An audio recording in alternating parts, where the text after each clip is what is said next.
तस्मै श्री गुरुवे नमः। श्री चैतन्य मनोभीष्टं स्थापितं येन भूतले स्वयं रूप कदा मह्यं ददाति स्वपदान्तिकम्। वन्देऽहं श्रीगुरु श्रीयुतापदकमलं श्रीगुरून् वैष्णवान् च श्रीरूपं साग्रजातं सगन रघुनाथं वितं तं सजीवं सावधूतं सावधूतं परिजन सहितं कृष्ण चैतन्य देवम् श्री राधा कृष्ण पदान सगन ललिता श्री विशाखान्वितं च जय श्री कृष्ण चैतन्य प्रभु नित्यानंद श्री अद्वैत गदाधर श्रीवासादि गौर भक्त। हरे कृष्णा कृष्णा कृष्णा हरे हरे हरे राम राम राम हरे।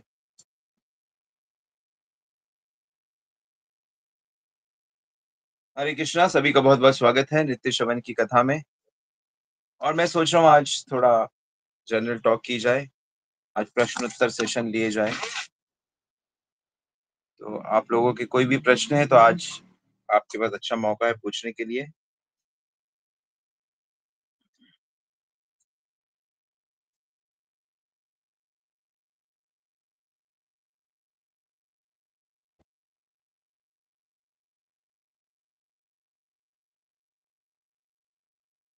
हरे कृष्णा प्रभु जी, दंडवत प्रणाम।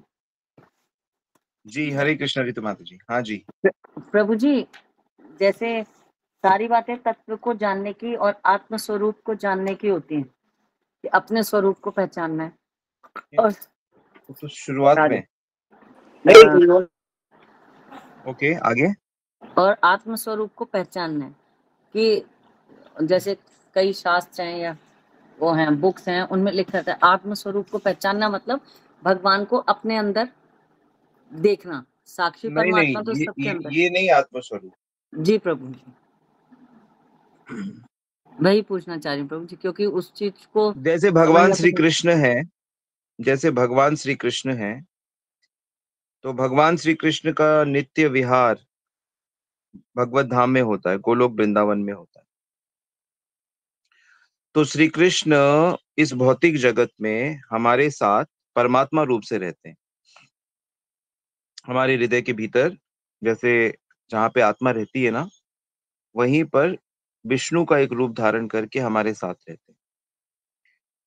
श्री कृष्णा जगत को बनाने के लिए महाविष्णु का रूप धारण करते हैं और तरह तरह का सृष्टि कार्य करते हैं। लेकिन वास्तव में श्री कृष्ण का जो परमानेंट, उनका उनका जो नेचुरल स्थिति है उनकी, वो वृंदावन में रहते हैं, गोलोक वृंदावन में रहते हैं। क्या करते हैं वहां पे? तो वो नंद के पुत्र के रूप में रहते हैं, राधा रानी के प्रियतम के रूप में रहते हैं, सखाओं के मित्र रूप में रहते हैं। सबके साथ वो संबंध बना के रहते हैं। तो हम सब जो जीव हैं, हम सब जीव आत्मा है, लेकिन हम लोगों ने कर्मों के अनुसार एक अलग सी एक आइडेंटिटी बना ली है। जैसे आपका नाम ऋतु है, आपके पति हैं, आपके ससुर जी हैं, आपके बच्चे हैं, तमाम आपने एक फैमिली बना ली है। लेकिन ये जो रिश्ते, नाम, ये जो धर्म, जो कुछ भी है, वो शरीर, एक ऋतु, एक शरीर को लेकर है। तो जब आप श्री कृष्ण से मिलोगे, तो श्री कृष्ण से जब आप मिलोगे तो कौन मिलेगा? ऋतु मिलेगी कि अरे मैं ऋतु हूँ, आप श्री कृष्ण हो। तो श्री कृष्ण कहेंगे ये ऋतु कौन है? ये तो बदलने वाला है हमेशा। थोड़े साल पहले ये शायद ममता थी, थोड़े साल पहले शायद ये अनिल था, थोड़े साल पहले शायद वो एक हिरनी थी या हिरन था, जो कुछ भी था। तो आपकी हमारी आइडेंटिटी तो हर कुछ सालों में बदल रही है, पर अंदर से जो हम आत्मा है, उस आत्मा का श्री कृष्ण के साथ एक संबंध है। हो सकता है कि वो आप श्री कृष्ण की सखी हो, हो सकता है कि आप श्री कृष्ण के सखा हो सकता है कि आप उनके उनसे उम्र में बड़े हों, जैसे श्री कृष्ण की बुआएं हैं, चाचा हैं, ताऊ हैं। तो जो वृंदावन वासी है ना, गोलोक वृंदावन वासी, वो सब अपने स्वरूप में है। मतलब उनकी आत्मा का ही वो नाम है, शक्ल है, जो कुछ भी है वो आत्मा रूप ही है। तो ऐसे ही हर व्यक्ति जो भौतिक जगत में रहता है, चाहे वो मनुष्य है, चाहे पशु है, चाहे पक्षी है, पर उसकी आत्मा का वृंदावन में भगवान के साथ एक संबंध है। तो उस संबंध को जान लेना वास्तव में आत्मज्ञान होता है, अपने को जानना होता है। तो अपने को जानते हुए वो भगवान को भी तो जान लेता है कि मैं भगवान का ये लगता हूँ, मैं भगवान का सेवक लगता हूँ, या जो भी मैं भगवान का लगता हूँ। तो ये स्थिति, मतलब अपनी आइडेंटिटी, अपना स्वरूप कब पता लगता है? तो हमें नहीं पता लगता, हमारे गुरु हमको बताते हैं। हमारे गुरु हमारे हृदय में प्रकाशित करते हैं। जैसे रघुनाथ दास गोस्वामी रति मंजरी थे, भक्ति विनोद ठाकुर कमला मंजरी थे। तो ये सब लोग की आइडेंटिटी है। तो जब हम शुद्ध भक्ति करेंगे इस शरीर से, इस मन से ही, तो हमारी चेष्टा को देखते हुए, हमारी सिंसेरिटी को देखते हुए, हमें हमारा आध्यात्मिक जगत का, हमारी आइडेंटिटी हमें पता लग जाती है, और फिर भगवान के साथ हमारा संबंध स्थापित हो जाता है। तो प्रभु तो जी ये तो बहुत ही नामुमकिन तो नहीं, लेकिन मुश्किल है ये तो बहुत, और इसमें कई बार बहुत परेशानी होती है, क्योंकि हम जब उस आप चीज को सामने वाले में भी देख रहे हैं, क्योंकि हम कोई स्वरूप तो सच नहीं देख रहे, सेवक मान के देखते हैं भाई नहीं, कृष्ण है। जब बच्चा छोटा होता है तो उसको ये समझना बड़ा मुश्किल होता है कि एक दिन उसका भी बच्चा होगा, उसका शरीर बड़ा होगा, उसका विवाह होगा, उसके पति होंगे, उसके पेट में भी बच्चा आएगा, वो भी प्रकट होगा, सब लोग उसकी मदद करेंगे, धीरे धीरे उसका वो भी दादा बनेगा, वो भी दादी बनेगी। तो ये स्वरूप अभी दूर है, पर उसके पहले जो स्टेजेस हैं उसको ईमानदारी से करते रहो। नामुमकिन नहीं है, मुश्किल भी नहीं है, बस उस पे इसको समझ के अपनी साधना करो। तो पहला स्टेप साधना का है कि पहले हमें अपने अंदर को परिष्कृत करना है। हमारे भीतर जो गंदगी आ गई है शरीर को लेकर, कि मैं शरीर हूँ, मेरे को शारीरिक सुख चाहिए, मुझे मानसिक सुख चाहिए, फिर हमारे अंदर अहंकार, कई कई तरह की गंदगियां हैं। माया ने हमें कई कई तरह की गंदगियां में उलझा दिया है। तो इसको हम भक्ति करके, गुरु की शरण लेकर, वैष्णवों की सेवा करके, मतलब भक्ति के जो 64 अंग हैं उसका पालन जब हम ईमानदारी से करते हैं, तो हम अंदर से शुद्ध हो जाते हैं। और ये अंदर की यात्रा है, ये अंदर की यात्रा है। तो धीरे धीरे, हाँ, क्योंकि क्योंकि हमको आगे ले जाने की जो जिम्मेदारी है ना, वो राधा रानी की है, अंतरंगा शक्ति की। अंतरंगा शक्ति हमको आगे ले जाने के लिए चेष्टा करती है, वही सारा अरेंजमेंट करती है। तो उस पे विश्वास रखते हुए आप अच्छे से भक्ति को करो, और इंतजार करो उस समय का। ठीक है? जी प्रभु जी, धन्यवाद। समझ में आया? जी प्रभु जी, कुछ कुछ तो मतलब आप समझाते हैं वो समझ में तो आता है, लेकिन जो हम जैसे आपके गाइडेंस में पढ़ रहे हैं तब तो ठीक है, जैसे आप कुछ बताते हैं हमें, लेकिन हम कोई और किताब उठा के पढ़ रहे हैं, है तो वही कृष्ण जी की श्रीमद् भागवत रहस्य, तो मुझे एक पढ़ रही थी अंग्रेजी महाराज की। तो हाँ, तो डोंगरे जी महाराज की जो भागवत है वो मैंने भी पढ़ी है, उसमें तो जनरल भक्ति के बारे में बताया उन्होंने। तो प्रभु जी हाँ ज्यादातर कहीं। हमारे हमारे जो आचार्य हैं, क्योंकि हमारे पब्लिक का जो लेवल है ना, पब्लिक का जो स्तर है वो बहुत बेसिक है। इसीलिए आज आचार्यों की, गुरुओं की जो ज्यादातर उनके प्रवचन और किताबें होती हैं, वो यही होती है कि हम लोग ठीक से भक्ति करें, संसार को समझे, भगवान को समझे और भक्ति करें, भक्ति में ईमानदार हो जाए। और वो बिल्कुल सही बात है, क्योंकि पहला स्टेप तो यही है कि आप पहले ठीक से भक्ति करो और अपने आत्मा को जान लेना, जो जिसकी मैंने अभी व्याख्या करी, वो लेटर स्टेज में गुरुदेव करते हैं। जी प्रभु जी, दंडवत प्रणाम। तो आज हम लोग क्वेश्चन आंसर सेशन कर रहे हैं। किसी का कोई भी प्रश्न है तो आप लोग टाइप कर सकते हो या आप लोग ऑडियो में भी पूछ सकते हैं। हरे कृष्णा प्रभु जी। हरे कृष्णा। हरे कृष्णा प्रभु जी। प्रभु जी, अंतरंगा शक्ति और बहिरंगा शक्ति को थोड़ा सा अच्छे से समझाइए ना। आप कहाँ से बोल रहे हो? मैं अहमदाबाद से बोल रही हूँ, बीना अग्रवाल। जी बीना जी, देखो, भगवान के पास अनंत शक्ति है। उसमें तीन शक्ति प्रमुख होती है, अंतरंगा, बहिरंगा और तटस्था। तो ये शक्तियां जो हैं, ये प्रभु जी शक्तियां, थोड़ा सा स्लो बोलिए, मैं लिख लूँ आराम से। तो हाँ भगवान की बोलिए प्रभु जी। तीन शक्तियां हैं, बहिरंगा, अंतरंगा और तटस्था। हाँ जी। अनगिनत शक्तियों में ये तीन मुख्य होती हैं। जो जो तटस्थ शक्ति होता है उसका अंश हम लोग हैं, आत्माएं। जो बहिरंगा शक्ति होता है उसका अंश ये जड़ जगत है, पांच भूत, भूमि, अग्नि, वायु, आकाश, जल, ये बहिरंगा शक्ति है। और जो अंतरंगा शक्ति है उसका जो अ, चीजें होती है वो आध्यात्मिक जगत और आध्यात्मिक लोग, आध्यात्मिक जीव जो होते हैं ना, हाँ जी। अंतरंगा शक्ति के जो, जैसे हम लोग हैं, हम लोग जो पर्सनालिटी हैं, हम लोग हैं जीव शक्ति के अंश। और भगवान के साथ जो लोग रहते हैं परमानेंट, वो अंतरंगा शक्ति के अंश हैं। तो इन तीनों शक्तियों की खासियत होती है। बहिरंगा शक्ति की खासियत ये होती है कि वो भगवान से दूर करती है।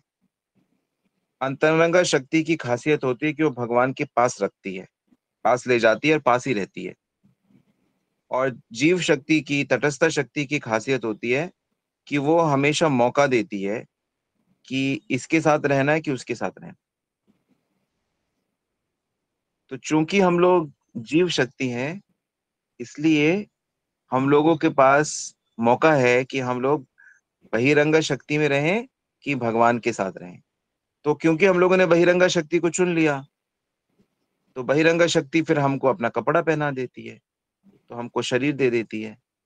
पर वो हमको अलग अलग शरीर देती रहती है, कभी हमें इस योनि में, कभी उस योनि में, कभी पानी की, कभी पक्षियों की, कभी दैत्यों की, असुरों की, कभी देवताओं की।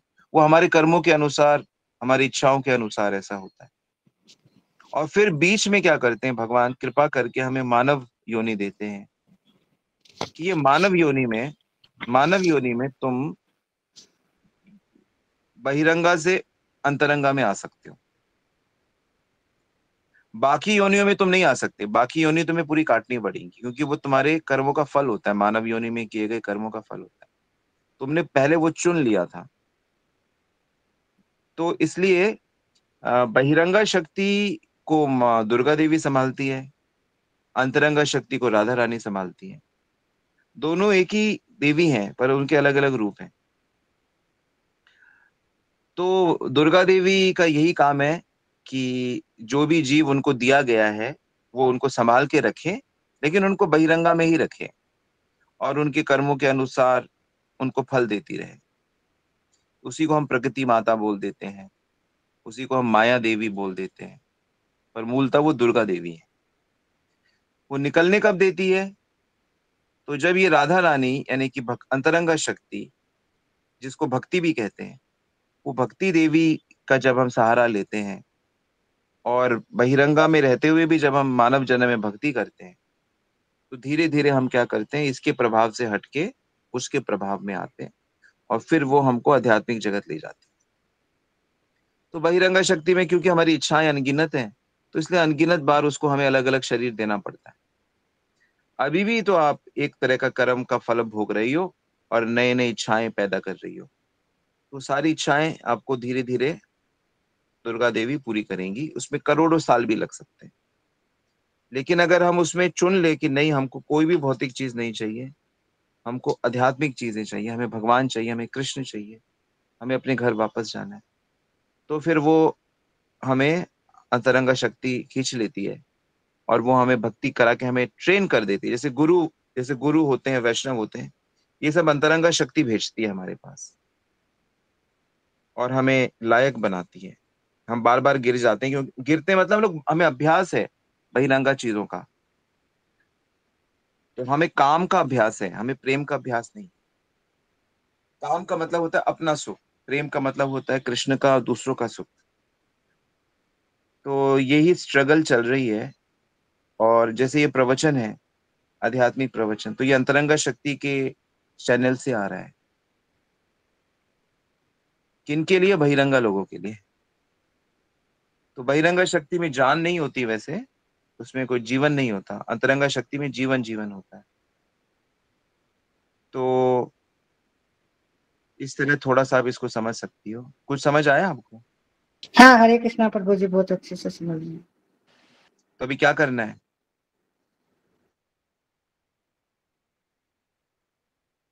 क्या करना है बीना जी?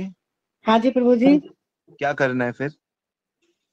हमें तो बस अभी यही करना है कि खाली भगवान ही चाहिए और उसका ही ध्यान करना है तो और अपने को अंतरंगा को चुनना है, ठीक है। अंतरंगा को सुनना है, हाँ। माला और जप करना है, तो इससे हमें बहिरंगा जब अपनी तरफ खींचे कि ये खा लो, ये पी लो, ये आराम कर लो, ये कर लो, वो कर लो, इसने ऐसे कैसे कर दिया, जीतना है, तो उसको ना कहनी है कि नहीं, जितना जरूरी है बस उतना। हरे ठीक कृष्णा, है। हरे तो ये कृष्णा। दुनिया में जितनी भी लड़ाइयाँ हो रही है, या दुनिया में जितने भी कांड हो रहे हैं, जितनी भी परेशानी हो रही है, वो सब बहिरंगा का कमाल है। तो जैसे प्रभु जी, जैसे अपना रजोगुण बढ़ता है तो अपने बहिरंगा शक्ति ज्यादा आती है, ऐसा होता है? रजोगुण, तमोगुण, सत्वगुण, तीनों के माध्यम से बहिरंगा शक्ति काम करती है। अच्छा, तो सतोगुण में भी बहिरंगा रहती है? हाँ हाँ, बहिरंगा थोड़ी साफ सुथरी है। हम्म। सभी में बहिरंगा काम करती है। जब आप गुणातीत बन जाते हो, इतनी भक्ति करते हो कि राधा रानी या गुरु या भगवान आपको इन तीनों गुणों से मुक्त करा के ऊपर कर देते हैं। मामेव ये प्रपद्यन्ते माया मेताम तरंति ते। माया आपको छोड़ देती है, यानी तीन गुण आपको छोड़ देते हैं, फिर आप भी भगवान और महापुरुषों की तरह प्रेम कर सकती हो। अभी प्रेम नहीं कर सकती, अभी गुणों में जब तक रहोगे सेल्फिश ही रहोगी।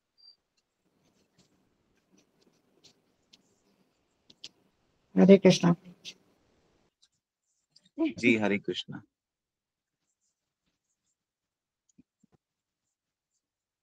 अहमदाबाद रहती हो ना? अहमदाबाद आएंगे हम लोग यात्रा लेकर।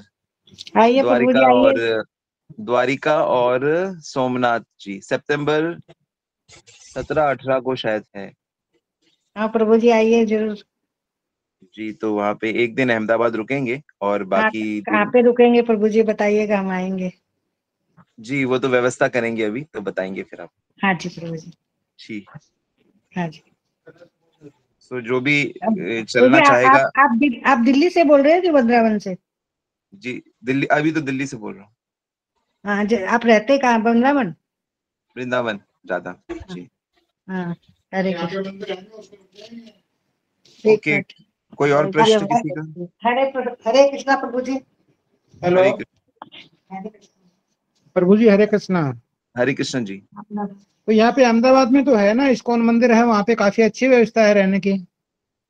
जी जी, हम लोग आपका नाम? मैं पवन अग्रवाल बोल रहा हूँ। पवन जी, धन्यवाद।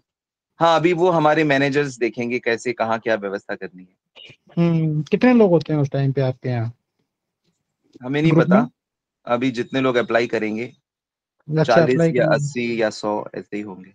द्वारका और सोमनाथ दो जगह का प्रोग्राम है क्या? यस यस, बिल्कुल, आप भी चलिएगा। ओके। देखो, जैसी प्रभु की इच्छा। जी। हरे कृष्णा धन्यवाद प्रभु जी। जी। और कोई प्रश्न?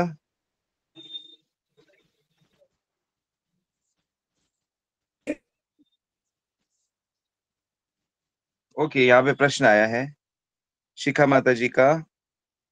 प्रभु जी, गोलोक वृंदावन में आत्मा ही आध्यात्मिक शरीर है या वहां अलग से? हाँ, आत्मा ही आध्यात्मिक शरीर है। आत्मा ही आध्यात्मिक शरीर है। जैसे श्री कृष्ण की आत्मा में और शरीर में भेद नहीं होता, वैसे ही जो लोग आध्यात्मिक जगत में जाते हैं उनके भी आत्मा और शरीर में भेद नहीं होता। हम लोगों के यहाँ पे आत्मा और शरीर में भेद है। हम लोग नहीं जानते, हम लोग शरीर को ही आत्मा समझते हैं। हम समझते हैं कि शरीर ही मैं हूं, बल्कि मैं तो आत्मा हूं ना। तो मैं, आत्मा का मैं हम यूज नहीं करते, हम शरीर का मैं यूज करते हैं। यही तो अज्ञान है, यही तो समझ नहीं आता, और ये समझ आएगा भी नहीं। ये जब तक शरणागति नहीं होगी गुरु के प्रति, भगवान के प्रति, हरिनाम के प्रति, जब तक साधना में पक्के नहीं होंगे, तो भगवान इसको ठीक नहीं करेंगे। और एक बार जब ये ठीक हो जाता है तो सदा को ठीक हो जाता है। इसलिए साधना ठीक से करिए और इंतजार करिए। इंतजार करना भी भक्ति है। बाट जोहना, भगवान की इस कृपा की वेट करना।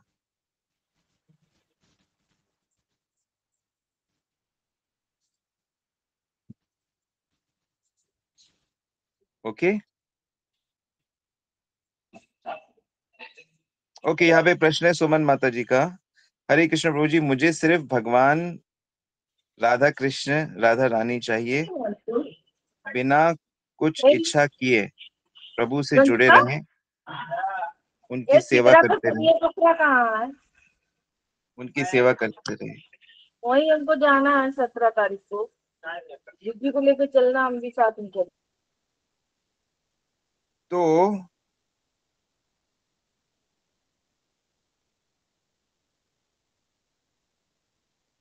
भगवान की जो भगवान के पास जाना, भगवान से मिलना या भगवान की सेवा के लायक बनना, तो भगवान की सेवा के लायक हमें बनना चाहिए। और सबसे अच्छी बात यह है कि इतनी समझ होना कि भगवान सदैव हमारे साथ हैं, ऑफ कोर्स विष्णु रूप से हैं, और सदैव हमें देखते रहते हैं। साक्षी है ना वो, अंतर्यामी भी हैं और साक्षी भी हैं।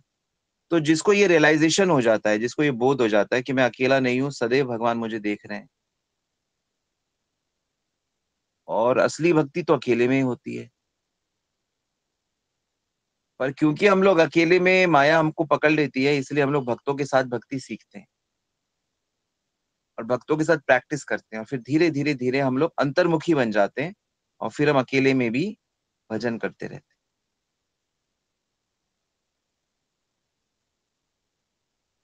तो बहुत अच्छी इच्छा है माता जी आपकी, सुमन जी। इस इच्छा को और दृढ़ करिए, कहीं ये इच्छा बदल ना जाए। इच्छा होना ही सबसे महत्वपूर्ण उन्नति है।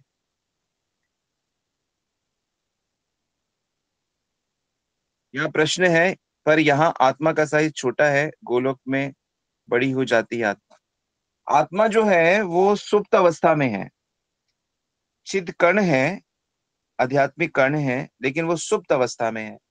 उसको इतना छोटा इसलिए बताया गया है ताकि एक आप समझ विकसित कर सको। और वास्तव में आत्मा जो है वो भौतिक टाइम प्लेस के बियॉन्ड है। असल में भौतिक तत्व नहीं है ना, आध्यात्मिक तत्व है। तो आध्यात्मिक तत्व को हम लोग भौतिक, क्योंकि हम लोगों को भौतिक समझ है, तो हम उसको डिफाइन नहीं कर सकते। इसलिए हम उसको कैसे भी डिफाइन करेंगे, हम उसको समझ नहीं पाएंगे। इसलिए इस चीज को समझाने के लिए कि छोटे से छोटे बैक्टीरिया में भी वो रहती है, इसलिए उसको इस तरह से शास्त्रों में बलग्रा शतवागस्य शतधाधि शतधा, कि उसके बाल की नोक के 10,000वें हिस्से के बराबर है, ऐसे बताया गया है।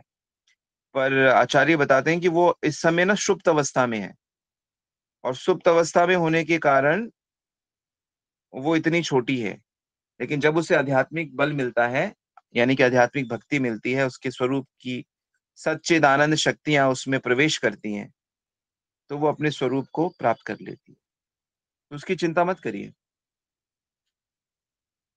वो अपने आप अपनी स्पेसिफिक स्थान में पहुंच जाएगी। सिर्फ एक चीज की जरूरत है, सिंसियरली चीजों को समझने की, और मन को पूरी तरह से, मन के अंदर लबालब भगवान और भक्तों के प्रति प्रेम विकसित करने की जरूरत।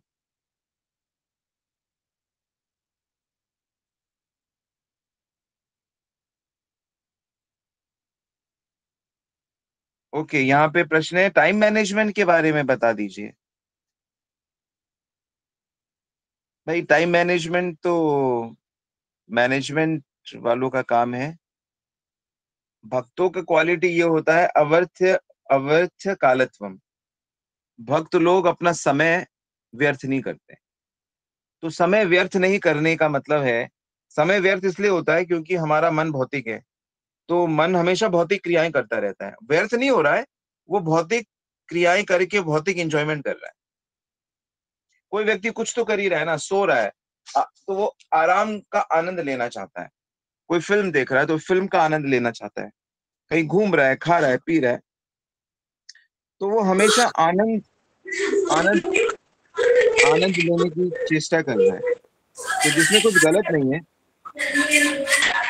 वो लीला चाहे भाभी जी फाइनेंस आपको करे। बंद कर।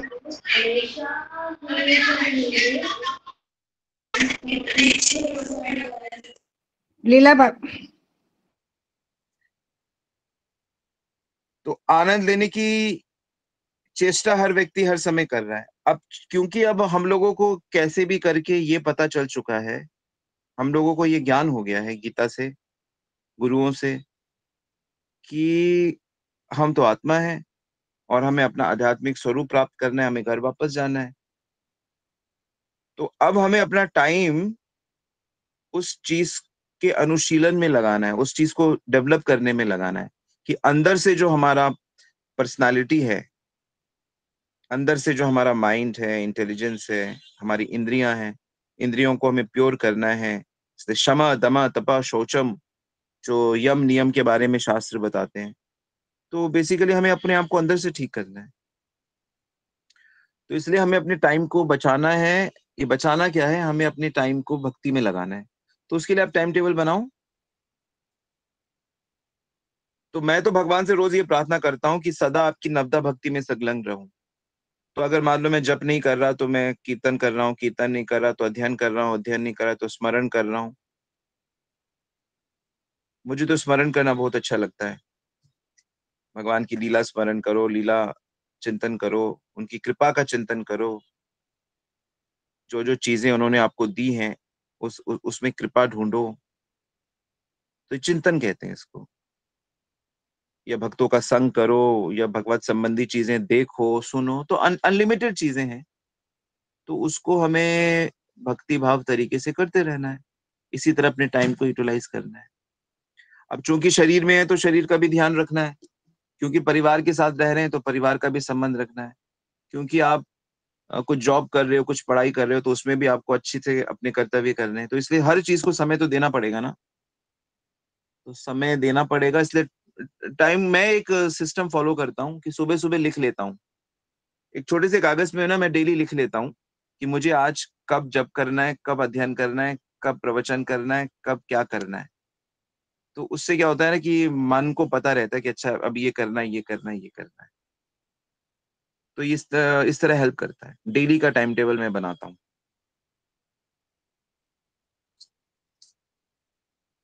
तो इस तरह से आप अपना टाइम मैनेज कर सकते हो। आधा एक एक घंटा, मतलब आधा आधा घंटा, एक एक घंटा, जो भी आप असाइन कर सकते हो कि इस समय ये करना है, इस समय ये करना है, इस समय ये करना है। तो उस तरह माइंड फिर ट्रेंड हो जाता है। डेली का आप मेजर मेजर चीजें बना सकते हो। जैसे चैंटिंग टाइम, आप 16 माला एक टाइम पे नहीं होती, तब डिवाइड कर सकते हो कि इतने से इतने बजे तक 4 माला करूंगा, फिर देख लूंगा, फिर ये करूंगा, फिर इतने से इतने करूंगा, फिर ऐसे करूंगा, ऐसे। सो इजी हो जाएगा। ठीक है, it will help. Okay, Alka माता जी का बहुत कठिन है डगर पनघट की, आप बताते हो तो सरल लगता है। अभी तो हम किसी लायक नहीं। नहीं नहीं, आप लायक कैसे नहीं हो? आप क्लास सुन रही हो, ये रेगुलर सुन रही हो, ये लायकात है, बहुत बड़ी कृपा है ये। मतलब ये साधारण मत समझो, आप चुन लिए गए हो भक्ति के लिए, तभी तो सुन रहे हो, तभी तो जप कर रहे हो, तभी तो समझने की कोशिश कर रहे हो। देखो मैं आपको एक एग्जांपल देता हूँ, इससे आपको बहुत अच्छा लगेगा। जैसे स्कूल में बच्चे होते हैं या कंपनी में लोग होते हैं, जैसे आर्मी है, मिलिट्री में लोग हैं, तो आपको लगता है कि जो मिलिट्री का सिस्टम है वो हर फौजी को देख रहा है हर समय, या हर फौजी कहाँ पर है, कहाँ पे पोस्टिंग है, उसको क्या क्या बंदूकें, तोप, गोले बारूद उसको दे के रखा है, किस ऑफिस का वो इंचार्ज, उनको पता है कि नहीं पता? हाँ जी, जी जी प्रभु जी। उनको पता है ना। जैसे एक बच्चा है स्कूल में, तो उसमें प्रिंसिपल को और उनके मैनेजमेंट को पता है ना ये बच्चा हमारा है, उसको ड्रेस है, उसका क्लास है, उसका टीचर है, उसका रिपोर्ट कार्ड है, सब कुछ है कि नहीं? जी उनकी नजर में है ना वो बच्चा। ठीक इसी प्रकार जितने लोगों को शरीर मिला हुआ है, वो सबके सब देवताओं के माध्यम से भगवान की नजर में है, सबके सब। हम सब पे पूरी पूरी नजर है। भगवान ने कई बार बोला है कि भैया मेरे पास 10 साक्षी हैं, आप क्या करते हो क्या नहीं करते, और एक तो मैं खुद हूं परमात्मा रूप से। जी। तो लेकिन जितना प्रभु जी चाहते हैं ना उतनी भक्ति हो नहीं पाती है। हाँ, तो मतलब कोशिश जैसे आप करिए। बताते हो, सवेरे जो जप वाला है वो सवेरे हो जाता है, फिर वही है ना कि जहाँ ड्यूटीज लगी हुई है ना। तो ड्यूटी करते हुए प्रभुपाद जी कहते थे, हाथे काम मुखे नाम। ड्यूटीज करते जी हुए स्मरण चित्त भगवान में लगा के रखो, मुख से नाम लेते रहो, मन में नाम लेते रहो जब दूसरे काम भी कर रहे हो। जी प्रभु जी, ये तो स्मरण तो करते हैं हर समय।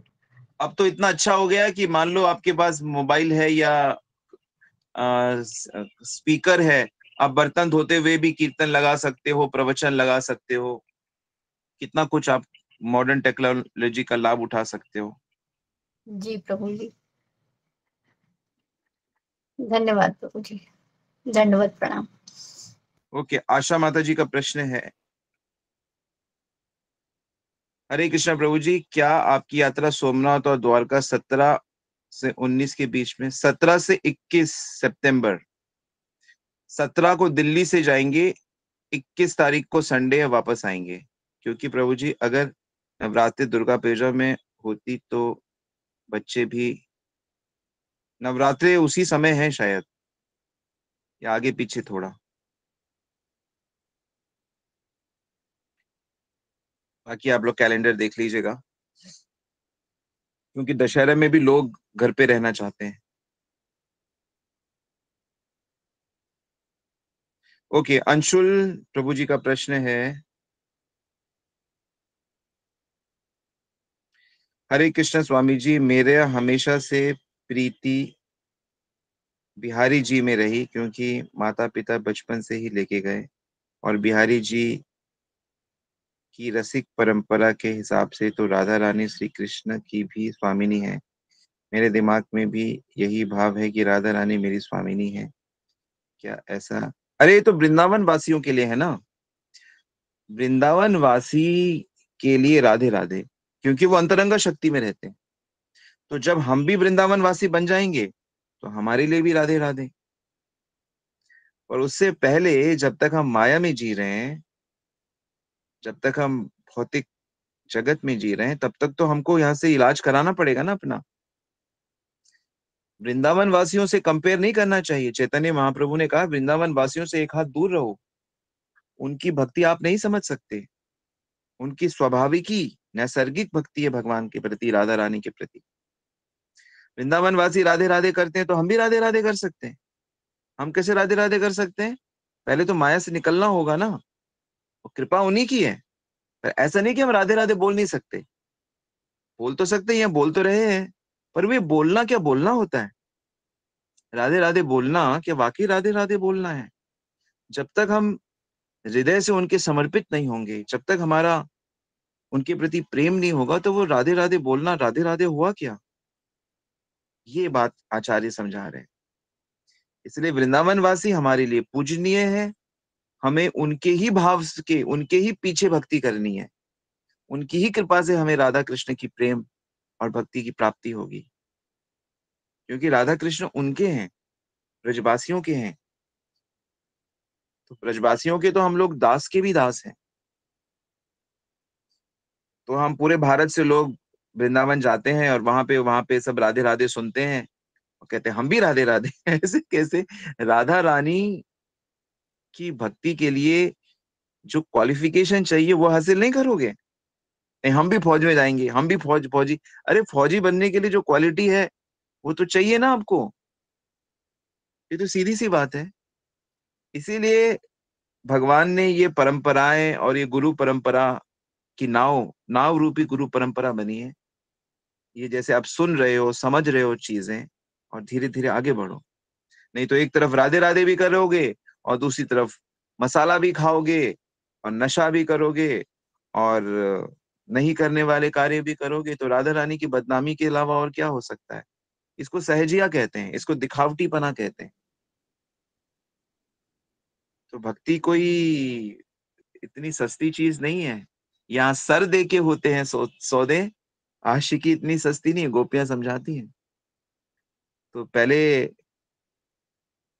अपने कर्तव्यों में परिपूर्ण होना है, फिर धीरे धीरे आप ये सारी लीला समझ जाएंगे। कोई फर्क थोड़ी है, श्याम सुंदर हो, बिहारी जी हो, राधा रमन हो, गोविंद देव हो, सब एक ही तो भगवान है। ठीक है। हरे कृष्णा प्रभु जी।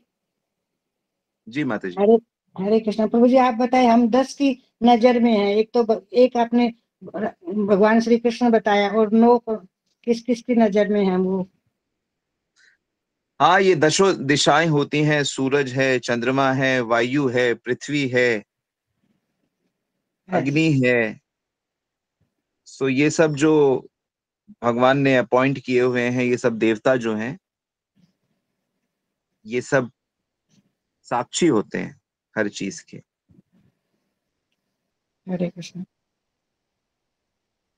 हरि बोल। ओके, यहाँ पे एक बड़ा प्रश्न है और ये आखिरी प्रश्न मैं लेता हूँ। समृद्धि वैष्णवी का है। हरे कृष्णा प्रभु जी, माय ब्रदर ऑलवेज, मेरा भाई मुझसे प्रश्न पूछता है कि तुम इतनी भक्ति क्यों करते हो। वो कहता है कि तुम तुलसी माला पहनती हो, ये कॉर्पोरेट में अलाउड नहीं होता, अब भविष्य में कैसे मैनेज करोगी? मेरा अपमान भी करता है कि मैं प्याज लहसुन नहीं खाती, अगर मैं कुछ कहती हूँ तो नाराज हो जाता है, और कई बार मैं भी नाराज हो जाती हूँ, फिर भी मैं अपने गुस्से को नियंत्रित करने का प्रयास करती हूँ अच्छे से बात करके, लेकिन उसका व्यवहार नहीं चेंज होता। मुझे ऐसे में क्या करना चाहिए? उसके लिए एक तो प्रे करो, उसके लिए प्रार्थना करो, ठीक है? और वो धीरे धीरे जब मैच्योर्ड होगा तो वो आपको अप्रिशिएट करेगा। आप उसके साथ एक अच्छी बहन की तरह, अच्छे मित्र की तरह, अच्छे सेवक की तरह रहो और उसके लिए प्रे करो। जब आप प्रे करोगे तो भगवान देखना उसके जीवन में भी भक्ति का प्रवेश करवा देंगे, और आपके भक्ति करने से आपके कई कई खानदान में आपके लोग भक्ति करेंगे। चिंता मत करो। जी प्रभु जी, सब। लेकिन वो ना मुझसे बड़े है तो मेरी सुनते नहीं है उतनी, हाँ, मतलब। तो बड़े आपकी क्यों सुनेंगे? आप अगर बड़ों को सुनाना चाहते हो, इसका मतलब आपको ये समझ ही नहीं है कि हमें बड़ों को नहीं सुनाना चाहते। बड़ों की तो सुनी जाती है, पर नहीं, चूंकि मतलब वो मुझे, मैं आर्ग्यू नहीं करती हूँ, मतलब सिंपली कहती हूँ। यार, बड़े जब पूछें तभी बताना चाहिए। ऐसे खुद जाके बड़ों को नहीं बताया जाता। उनकी सेवा करो, बड़े भैया की, और उनके लिए प्रे करो। देखो श्री कृष्ण का जादू। जी प्रभु जी। और प्रभु और जी, और प्रश्न था। श्री श्री कृष्ण ने सबको स्वतंत्रता दी है, तो जो व्यक्ति जो करना चाहता है वो करता है उसको।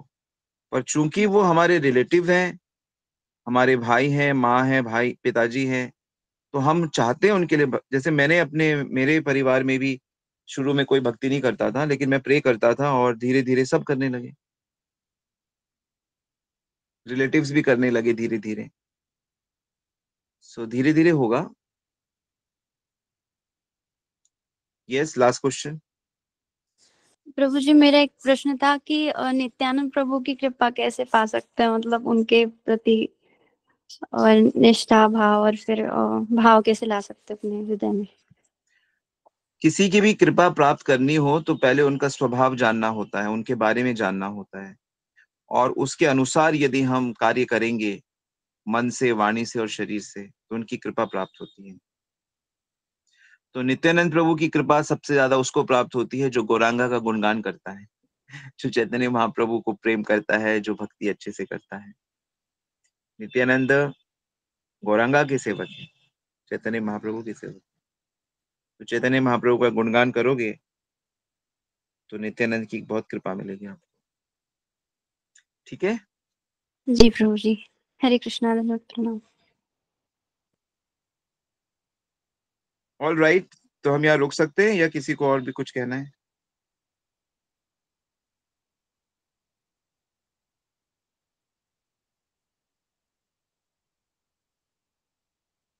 हरे कृष्ण प्रभु जी, एक प्रश्न और है कि क्योंकि हम माया से घिरे हुए हैं और हमारे भौतिक संबंध है, अब लोक में व्यवहार कर रहे हैं, लौकिक हैं, तो कहते हैं जब तक ये हमारा व्यवहार रहेगा तो तब तक हम भगवान को भूले रहेंगे। लेकिन क्या वो नाम जप से ही संभव है कि साथ में, जैसे अभी आप बता रहे थे प्रभु जी और प्रश्न के उत्तर में, कि नाम जप साथ साथ करते रहें, ये नहीं, भूलना तो भौतिक, देखो हम लोग एक भौतिक परिपेक्ष में रहते जरूर है, क्योंकि हम अपने को भौतिक मानते हैं, इसलिए हम लोग भौतिक व्यवहार करते हैं। तो यहाँ पे यदि हम ये बात समझ जाएं कि हम आत्मा हैं और हम भगवान के भक्त हैं और दूसरे जीव भी भगवान के अंश हैं, तो हम उनके साथ प्रेममय व्यवहार करें ना, हम उनके साथ मैत्रीपूर्ण व्यवहार करें। परिवार के जैसे हम अपने बच्चों के प्रति कितना प्रेम रखते हैं, तो अंदर से ऐसा उनको भगवान का मान के, अपना मान के जब हम प्रेममय व्यवहार करेंगे तो वो भौतिक नहीं होगा, वो आध्यात्मिक हो जाएगा। और नाम जप करते, जैसे आपके जीवन में प्रवचन आ रहा है क्योंकि आप नाम जप करती हो, तो नाम जप करने से सारी चीजें, वैष्णव, भगवान, विग्रह, कीर्तन, धाम, ये सब नाम से प्रकट होता है। तो जो व्यक्ति जितना नाम जप करेगा उसके जीवन में उतनी आध्यात्मिकता बढ़ती जाएगी। जैसे कोई व्यक्ति थोड़ा सा पैसा लगा के बिजनेस करता है, तो बिजनेस से क्या होता है, उसका पैसा और बढ़ता है, उसके रिलेशंस बढ़ते हैं, उसका इन्फ्लुएंस बढ़ता है, उसके बाद बहुत सारी चीजें आती है, फिर उन चीजों से वो अपने को और बड़ा करता है, फिर और बड़ा करता है। ऐसे ही भक्ति होती है। तो भक्ति में जब हम नाम जप करते रहते हैं तो हमारे पास श्रवण भी आता है, कीर्तन भी आता है, गुरु भी आते हैं, वैष्णव भी आते हैं, हर चीज आती जाती है, और वो सारी चीजें हमारी भक्ति को और बढ़ाती रहती है। तो भक्ति नित्य बढ़ती रहती है। भक्ति क्या होती है? भगवान से लगाव। तो भगवान के प्रति प्रेम बढ़ता रहता है, और जितना प्रेम बढ़ेगा उतनी अच्छे से सेवा करेंगे। ठीक है, तो सबके साथ आपने भौतिक होते हुए भी उनके साथ व्यवहार आध्यात्मिक करना है। आध्यात्मिक व्यवहार मतलब मैत्रीपूर्ण व्यवहार, न्यायपूर्ण व्यवहार, करुणापूर्ण व्यवहार, और उनको मौका मिलते ही जैसे उनकी आप में श्रद्धा हो जाएगी, जैसे आपके वो आप पे श्रद्धा करने लगेंगे, तो आपसे भक्ति सीख लेंगे वो, कि दीदी हमें भी बताइए, भाभी हमें भी बताइए, मौसी हमें भी बताइए कैसे आप करती हो। तो श्रद्धा होने से चीजें इधर से उधर ट्रांसफर होंगी। और श्रद्धा तब तक नहीं आएगी जब तक आप उनके प्रति फ्रेंडली नहीं होंगे, उनके प्रति आप वात्सल्यमय नहीं होंगी, तो क्यों करेगा कोई श्रद्धा?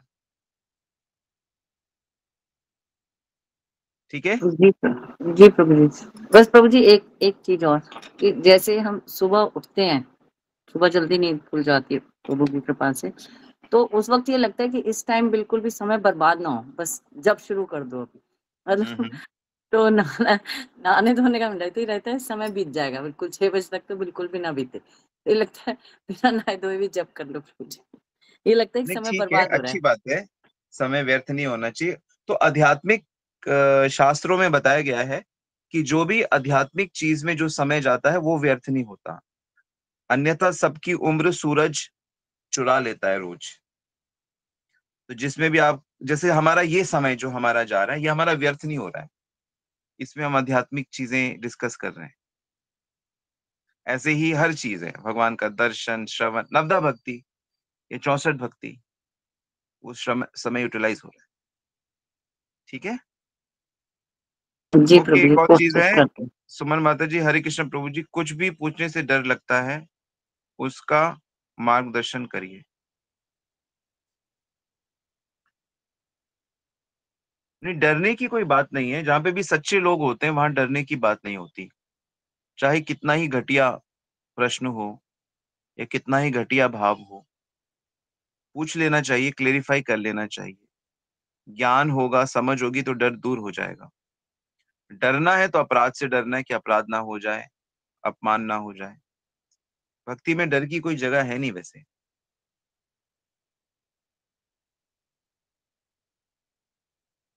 बड़ों के प्रति सम्मान होता है, उसको डर नहीं कह सकते।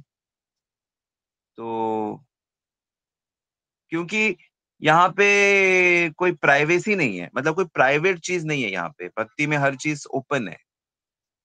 तो कहते हैं ना, भक्तों के जीवन में कोई प्राइवेसी नहीं होती, हर चीज जैसा वो पीछे है वैसे, जैसे वो सबके सामने है वैसे ही वो पीछे है, अंदर से जैसे हैं, बाहर भी वैसे ही। तो ये भक्तों की पहचान होती है। ठीक है, बार बार बात जोड़ रही थी ना। सो शुभकामनाएं।